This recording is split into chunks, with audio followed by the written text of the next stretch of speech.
Olá pessoal, tudo bem? Vamos começar na aula 3, aula de matemática B, aula da melhor disciplina desta instituição. Sejam bem-vindos novamente, sou o professor Vitor, da aula de matemática B nas 3 séries e também acumulo a função de diretor-geral do Vai Cair na Prova.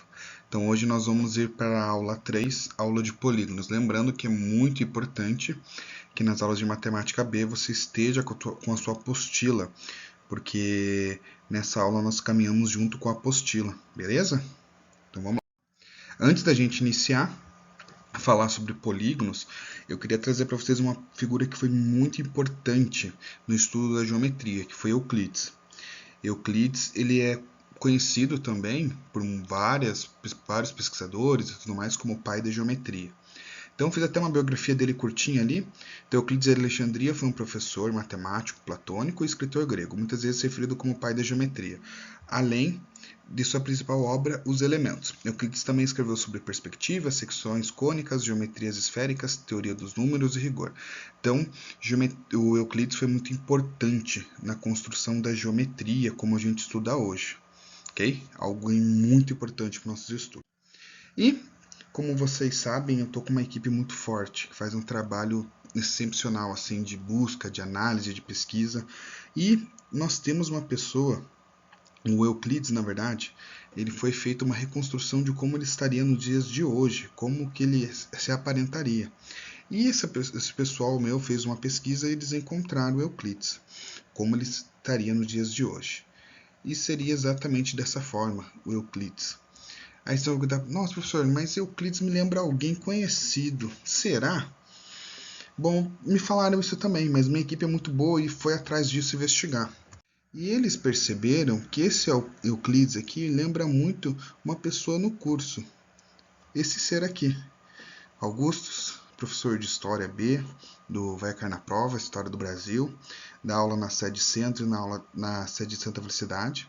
E por coincidência do destino, quem dá História B no Tarumã é a esposa do Augusto.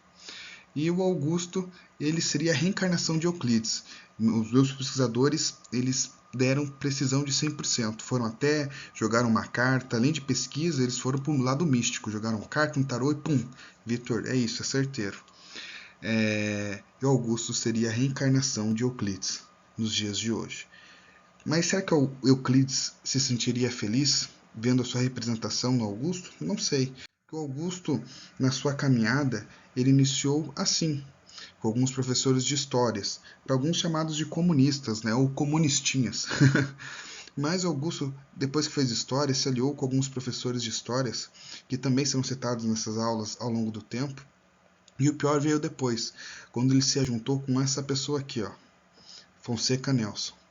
Mas eu vou decorrer isso ao longo das minhas aulas para falar sobre esse senhor da esquerda que influenciou o Augusto. A única coisa que a gente pode falar que o Augusto é igual a Euclides é que Euclides é o pai da geometria e o Augusto é conhecido como o pai do Gregório. São pais. Essa é a coisa boa. Tirando isso, Euclides vai ficar triste, né? Porque Augusto trocou a matemática pela história e a gente sabe que, infelizmente, tem uma rivalidade entre história e matemática. Alguns falam, matemática é melhor que história. Outros falam, história é melhor que matemática. Os que estão falando errado, né? Mas é a vida. Então vamos lá, pessoal. Vamos iniciar nossas aulas sobre polígonos. Então vamos lá. Os elementos de um polígono e a sua classificação. Bom, os elementos de um polígono, todo polígono tem vértices, tem lados, tem ângulos internos e ângulos externos. Então, ali é simples, né? Cada vértice é representado por uma letra maiúscula no alfabeto. Então, ali eu tenho o vértice A, B, C, D, E e F. O lado é quando tem a junção de dois vértices. Então, por exemplo, do vértice A até o B é um lado, do vértice B ao C é o outro lado, e assim por diante. Os ângulos internos, ali representados por alfa, beta, gama e assim por diante, ficam dentro do polígono. E o polígono também tem ângulos externos. Percebam que todo polígono interno ele se junta com o seu ângulo externo. Sempre quando eu somo um polígono ali interno com o seu externo, sempre a soma dá 180 graus. Então, quando eu somo um ângulo interno com um ângulo externo, a soma dos dois tem que dar 180. Não pode nem dar mais e nem dar menos. Mas por que dá 180? Porque se vocês perceberem ali, dá um ângulo raso, é uma reta, beleza? Como que a gente classifica os polígonos? Então, assim, nós temos o polígono convexo e côncavo. O primeiro polígono à esquerda é um polígono convexo. Por quê? Se eu colocar qualquer segmento dentro do polígono, ó, você perceba que se eu passar retas por dentro do polígono, a reta não vai sair de dentro desse polígono, ela não vai sair para fora. Ou seja, por isso eu chamo ele de convexo. E outra coisa também, que ele não tem um ângulo que é maior que 180 graus, nesse caso aqui. Já esse cara aqui da direita, se eu passo algumas retas por ele, ó, percebe que vai ter retas que vão atravessar o polígono e vão sair para fora. Neste caso aqui, eu chamo de polígono côncavo ou não convexo, ok? Então, esse que é o polígono côncavo. Então, se eu passo retas por dentro do meu polígono e a reta sai para fora, eu chamo ela de polígono côncavo. A nomenclatura dos polígonos. Então, professor, é importante lembrar a nomenclatura? Sim e não. Claro, você não precisa decorar todas a nomenclatura de todos os polígonos, mas dessas daqui que estão na tela são aquelas principais, é interessante você saber. Então, 3 lados, triângulo, básico. 4 lados é quadrilátero. Professor, por que 4 lados não é quadrado? Porque polígono com 4 lados eu não tenho só o quadrado. Agora, com 3 lados é só o triângulo, não existe outro polígono. Agora, com 4 lados, eu tenho quadrado, eu tenho retângulo, eu tenho trapézio, eu tenho losango, tenho paralelogramo, então tenho vários. Então, 4 lados, quadrilátero, 5 lados, pentágono. Só lembrar da seleção brasileira. O Brasil ganhou 5 títulos, então é penta. Se ganhasse mais um, seria hexa. Se ganhasse mais um, é hepta. E assim vai. Então, esses que eu estou aqui na tela são os principais nomenclaturas de polígono, ok? Ela também vai se assemelhar muito com a nomenclatura de química orgânica, né? Alguns dos elementos ali. Polígono regular. Então, toda vez que você encontra alguém falando para você, você vendo um texto, numa questão de vestibular, dado polígono regular. Regular sempre significa que todos os lados são iguais, sempre. Se todos os lados são iguais, todos os ângulos internos, cada um deles são iguais, ok? O triângulo equilátero, ele é uma característica de triângulo, porque o triângulo equilátero tem todos os lados iguais. E o quadrado, por que não é quadrado regular? Porque todo quadrado tem os 4 lados iguais, então não teria como a gente falar quadrado regular, porque o quadrado já tem lados iguais. O número de diagonais de um polígono. Então, como que eu consigo descobrir o número de diagonais de um polígono? Percebe ali que o quadrado, ele possui 2 diagonais. Simples, né? Então, quadrado, 2 diagonais. Agora vamos ali para o pentágono, o da direita. Então, fiz uma diagonal de G a I, fiz outra diagonal de G a E. Aí vou fazer uma diagonal de F a H, vou fazer uma diagonal de H a E. E falta só mais uma de F a I. Percebam que ali, na figura do pentágono, todo vértice sai 2 retas, 2 diagonais, para cada um deles. E se eu contar quantas linhas tem ali, eu vou ter 5 diagonais, ok? Ali na esquerda, no quadrado, cada vértice está saindo uma linha, né? Agora no pentágono está saindo 2. Mas se eu contar o número de linhas, são 5. Professor, mas e na hora da prova, como é que eu vou ficar contando linha assim? Imagine, se é uma figura muito grande, eu vou ficar contando até a eternidade? Não. Por isso que nós temos uma fórmula para descobrir, sem precisar ficar riscando tua figura. Seria essa fórmula aqui, ó. Diagonal é igual a n, entre parênteses, n menos 3 divididos por 2. O que seria o n? N é o número de lados. Então, vamos fazer uma aplicação dela. Aqui do lado tem uma figura que ela tem, deixa eu ver, 1, 2, 3, 4, 5, 6, 7, 8 lados. Então, só vou dividir 1, 2, 3, 4, 5, 6, 7, 8. Então, é um octógono, igual ao do UFC. Nesse caso aqui, qual é o número de diagonais desse cara? Então, vamos lá para a minha fórmula, diagonal igual a n, n menos 3 divididos por 2. Substituo, no lugar do n, coloco o número de lados, que é 8. Eu vou lá fazer a operação, 8 menos 3, 5. 8 vezes 5 divididos por 2. 8 vezes 5 fica 40 divididos por 2, que é igual a 20. Ou seja, esse cara aqui possui 20 diagonais. Simples, né? É moleza essa parte. Agora, soma dos ângulos internos. Então, sempre nós vamos se basear pelo triângulo. O triângulo, o triângulo é o menor polígono que a gente possui. Não existe polígono de dois lados. O menor polígono que é possível é um polígono de 3 lados. Menor que isso, 2 lados, não existe polígono de 2 lados. Agora, o triângulo, sempre a soma dos ângulos internos é 180 graus. Sempre, sempre, sempre, sempre a soma dos 3 ângulos internos que ele vai ter é 180. O quadrado, se a gente for ver, nós conseguimos dividir ele em 2 triângulos, ou seja, um ângulo de 180 e outro de 180. Então, o quadrado, ele tem 360 graus, porque tem 3 triângulos dentro de um quadrado. Agora, o pentágono possui um triângulo, 2 e 3 triângulos, ou seja, 3 vezes 180 graus. Então, a soma dos ângulos internos de um pentágono é 540 graus. Tá, professor, mas novamente, como é que eu vou ficar somando, contando triângulos? Vai que uma figura é grande, como é que a gente consegue resolver isso de uma maneira mais fácil? Pela fórmula. Então, nós temos uma fórmula para achar a soma dos ângulos internos. A fórmula é a seguinte: SI, soma dos ângulos internos, é igual a n menos 2 vezes 180, onde n, novamente, é o número de lados. Então, vamos lá para a figura. Eu tenho um octógono de novo, SI é igual a n menos 2 vezes 180. No lugar do n, coloco o número 8. Então, SI é igual a 8 menos 2 vezes 180. Ali, no caso, 8 menos 2 é 6. 6 vezes 180 vai ficar 1080 graus. Ou seja, a soma dos ângulos internos seria 1080 graus. Agora, pessoal, nesse caso aqui, ó, a soma dos ângulos externos. A soma dos ângulos externos de uma figura sempre vai dar 360 graus. Para todos eles, ó, percebam.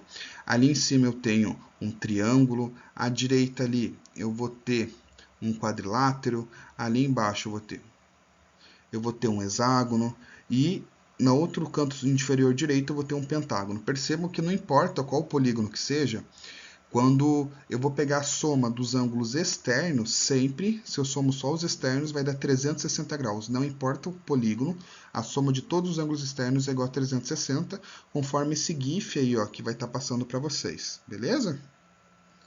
Vamos agora a alguns exemplos, para vocês ficarem mais tranquilos.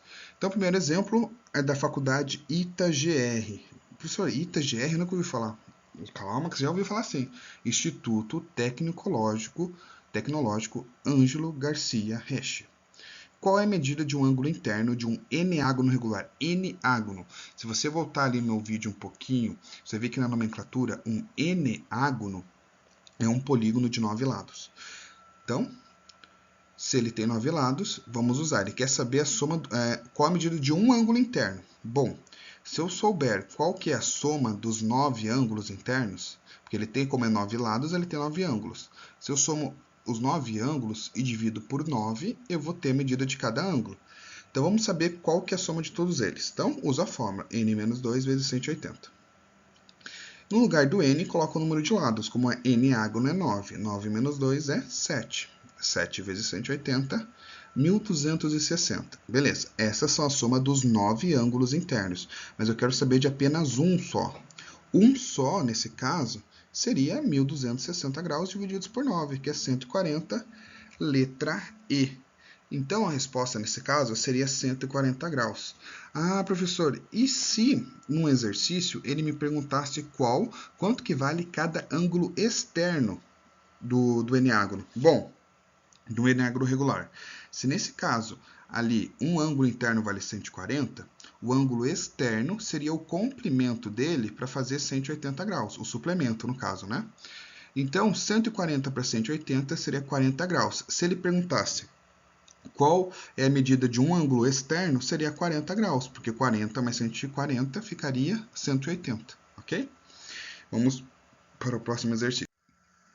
Agora vamos lá para a Universidade Tecnológica Caroline de Souza Almeida. Um polígono convexo que possui exatamente 170 diagonais é formado por quantos lados? Bom, ele me deu o número de diagonais e ele quer saber o número de lados. De diagonais eu lembro de uma fórmula, que é a fórmula da diagonal. Bom, nesse caso eu tenho diagonal e eu não tenho lado. Então a gente pode operar com essa fórmula. Substituo no lugar de D, de diagonal, coloco 170. que é o número de diagonais que eu tenho.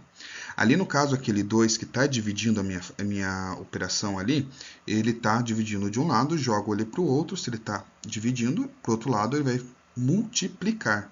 Então vai ficar 170 vezes 2 é igual a n vezes n menos 3. 170 vezes 2, ali vai ficar 340.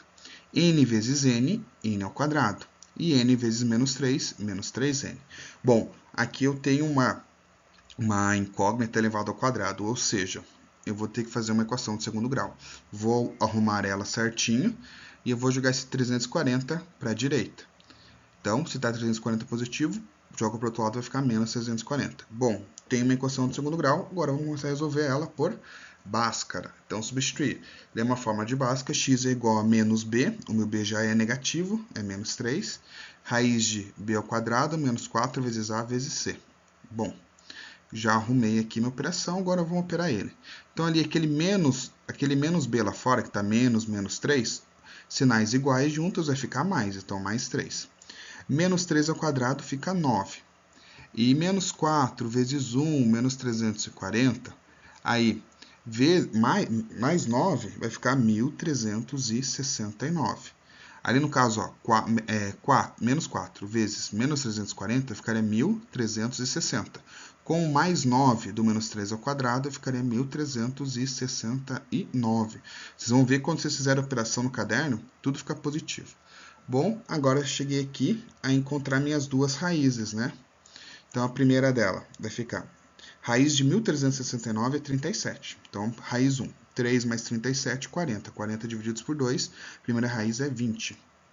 Segunda raiz, 3 menos 37 vai ficar menos 34. Menos 34 divididos por 2, menos 17. Tem uma coisa muito importante na geometria.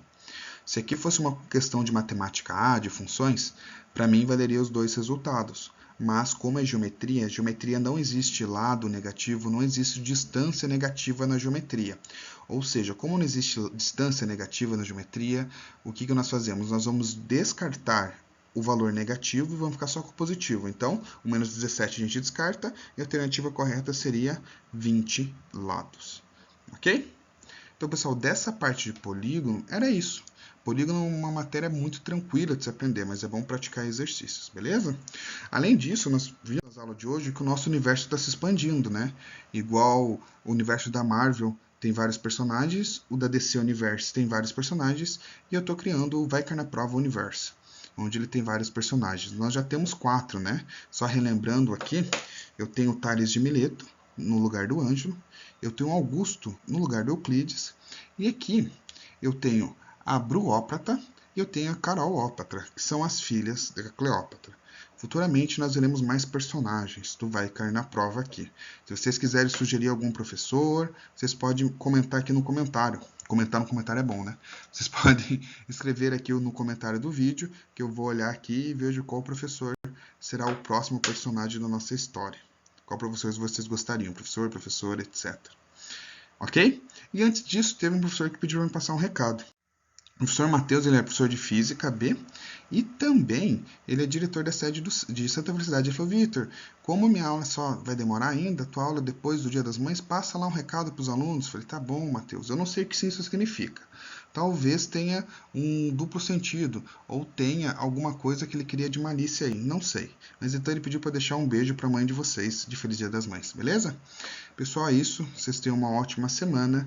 Comentem ali nos comentários se vocês querem ver algum professor no futuro aqui nessas videoaulas. E até mais. Tenha uma ótima final de semana. Uma ótima semana, né, de estudos.